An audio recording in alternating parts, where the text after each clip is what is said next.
Hi, welcome to Let's Talk About Death. I'm Tammy Beilstein. And I'm Sarah Lunsford. Yeah. We got a comment or question, what was it, on our Facebook page, that we wanted to talk about. Part of it has to do with a caregiving side and part of it with the mortuary side. Should we start with the mortuary since we're here? Yeah, we'll start with the mortuary So side. it had to do with involving friends and family and how much is too much.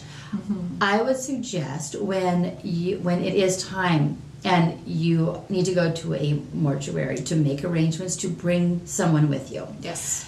I used to do arrangements often at the mortuary, and there were times when a person would come alone or come with someone who maybe was a friend but didn't know personal information. And because it is such a horrible, awful, sad time, sometimes I would be sitting across from, say a wife whose husband died, and because she's in such grief and shock, she really cannot remember things like his birth date or his middle name, or things that she knew, as a note, you did take no thought at all before. At that moment, you may not remember. Those things won't come to you. So yes, bring people with you to help support you and to help you answer these questions and to help you when you're not thinking so clearly. Yeah. But Sarah knows a lot about the caregiving side and about friends it's maybe like hovering friends or friends who don't call at all because they don't know what to say. They don't know what to say. And I think it's a little different between like regular caregiving and end-of-life caregiving. Okay. I think especially with end-of-life caregiving, people are very uncomfortable with dying. I mean, that's one of the reasons why we do this, is because we think it's so important to talk about death and talk about dying. I mean, we're all going to do it one day. We're all going to get there. Everybody around us is going to get there. And yet I always refer to it as social amnesia. Yeah. Oh, that's not going to happen to me. Right. It's not going to happen to anybody I love. Well, it is. But especially in end-of-life care, people feel very uncomfortable knowing what to do, whether they should, whether they should come by, whether they should not come by.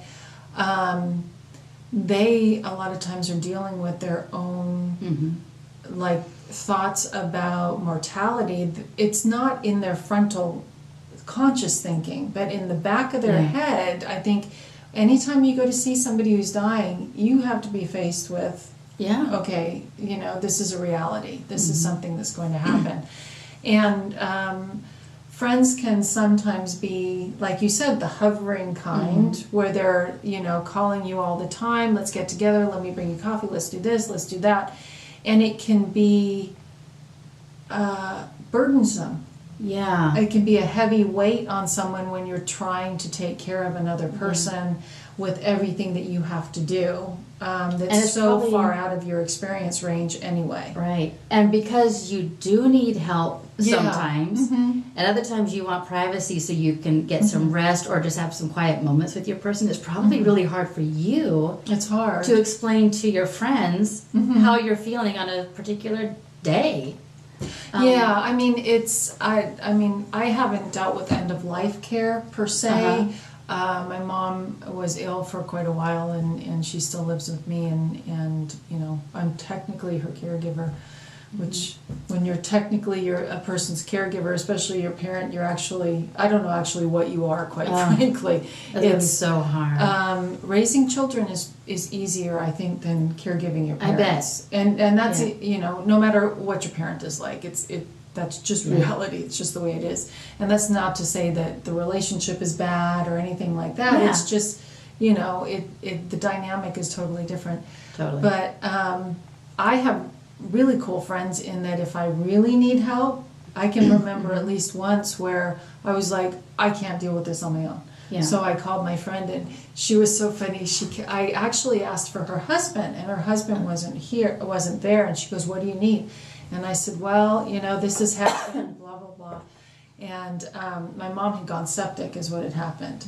So when somebody goes septic, their body is toxic, and I didn't know what was happening, and I knew that I couldn't move her. that was, I couldn't move her on and my friend came over. She was so funny. She goes, I'll come over right now. And I said, okay. And she was coloring her hair at that time. Oh, she no. was doing highlights. So she came over. She looked like a little alien color, right? She had these foils sticking out of her head. She was so cute. And she goes, oh, okay. And she was fantastic. So that's like the kind of friend that you want. A great friend. That's a great friend, right? Yeah. So because I'm feeling really bad right now. I love you to pieces. I don't know if I would do that. Yeah, yeah. Well, I asked for her husband I'd have because to I knew her with husband. Ritz or Yeah, something, I knew that her husband would come, but I wasn't sure. But right. she came right over. That's awesome. And she was. My mom was insistent she didn't want the ambulance. And I was already calling the ambulance. But sometimes what happens is your parents or your loved one will respond better to your friends. Yes. When they need to do something. Yeah. Than they will with you. Just like your kids. Like your kids. Yeah. Your kids will go, oh, I'll get that A for, Grandpa so-and-so, right. but, they're like, I want the D for you, So the dynamic is a little bit different, but some friends, they really want to be helpful and they are trying to be supportive, but sometimes it can be too much support. So what I always found, I didn't actually have that much of an issue with that, but I know people that have done, and they just have to be honest and try not to hurt someone's feelings, when they're dealing with that. I am afraid that I might be that kind of person to, if I knew that you were going through something really hard, I probably would be the kind of friend who's texting you, and if you don't text me back, I might you're like stressed, worry, maybe I should go over there and check. And then you're like, maybe I shouldn't. Yeah, and I would want you to be able to tell me I need a day of quiet. Yeah. Can you help? Can you help make sure that that I don't know. Actually, that's a good point. If you have a friend who really wants to help, To have them come over while you nap. No, what I was going to say is give them a job. Yes. We tend to want to do everything ourselves, right? And we really do need other people to help us with things. And if somebody really wants to help, just say, wow, I'd really love it if you, ran over and got Depends for me at the CVS or the store, so that I don't have to do that. Right. Because, you do need all these items, and sometimes you cannot leave the house. Yeah. And that's one way for your friend to help you. And a lot of times they come back and you may not feel like having coffee, but you end up having coffee. That type of thing. Yeah. So, and like I said, I'm that kind of person. I like knowing that I have a purpose and that I can actively help somebody, even if it were showing up. Say you wanted to take a shower and take a nap and not have your phone ring or have to answer your phone for a few hours. Like, if you gave me that job, come on over, just keep my mom entertained. Happy, while I take a nap. I would be so thrilled to do that. I would be happy. It would make me so happy. And at the same time, it would be giving you your private time. Yeah. Unless you're like me and I have to be like out there with you. I know you would. Yeah. So it depends on the individual. Nuts. So really, it depends on the individual. It does. And your friends know you, and you know your friends, because really, what you want in life is authentic friendships. Yeah. Whether you're caregiving or not, you want an authentic friendship. And when you hit the hard times in life, your authentic friends are going to be there for you, like you're going to be there for them. Yeah. Some of your friends, you're not going to push in too much, but you'll text them every day. What's going on? Yeah. What's happening? Is everything okay? And you feel like kind of an idiot because, let's say, they're taking care of their mother or something. How are you? And you know that they're not doing very well, but texting it, you feel like kind of an idiot, but there's nothing else to say, right? But I actually have... To get the text is kind of nice. It is nice. And on the other side, though, to not expect a text right back. I keep on saying this to you guys, but there are friends I have, love them so much, but I know if I text them back for anything, I'm not caring for anybody right now, but if I were to text them back right away, they're texting me again. Oh, And want that conversation back and forth, back and forth. And so I know that I have to wait until I have nothing else going on, because when I text this particular person back, it's going to be a while before we're finished.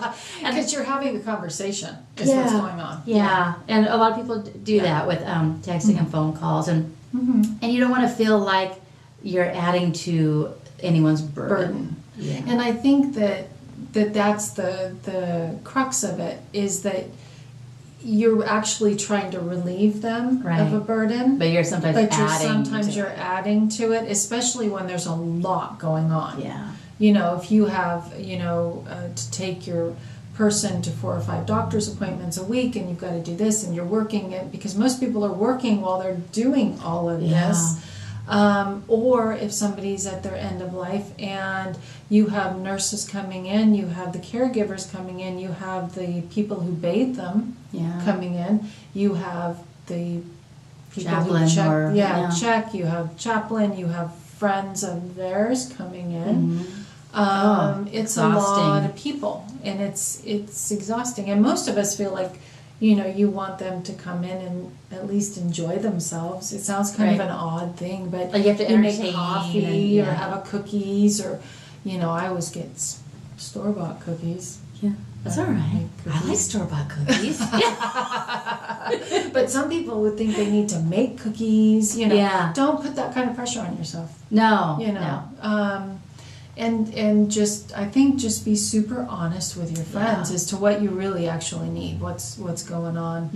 And I'm the type of person that if a friend of mine would call and say, "Can I come over?" I'd say, "Sure, come on over." Yeah. And then later on, I'm like, "Wow, but now I have to do this and this and this and this into the evening, because I did that." So I think it's just super important to remember to know you can be honest with your friends. Yeah. Let's make a deal with each other. When the time comes for that, we won't take anything personally. If one of us calls and says, "Can I come over?" and we don't answer, or text or whatever, we don't answer, we won't take it personally. Exactly. Because I know you love me and I love you. That's right. We're just busy. And if we are the one needing help, we will ask for what we need, and not feel like we are not strong enough to do it ourselves. Exactly. Because you're not going to be strong enough to do it yourself. There's going to come a point where you're going to go, "I can't lift this person up this time." Yeah. That's why God gave us friends and exactly family, so we can lean on each other and support each other. That's true. That's true. But so make again, communication and authentic friendships, which is what you really want in life anyway. Yeah. Whether you're going through something or not. Right. Exactly. Yes. Awesome. I'm glad we talked about that. Yes. I love you. Love you too. We'll see you guys later. See you later. Bye-bye.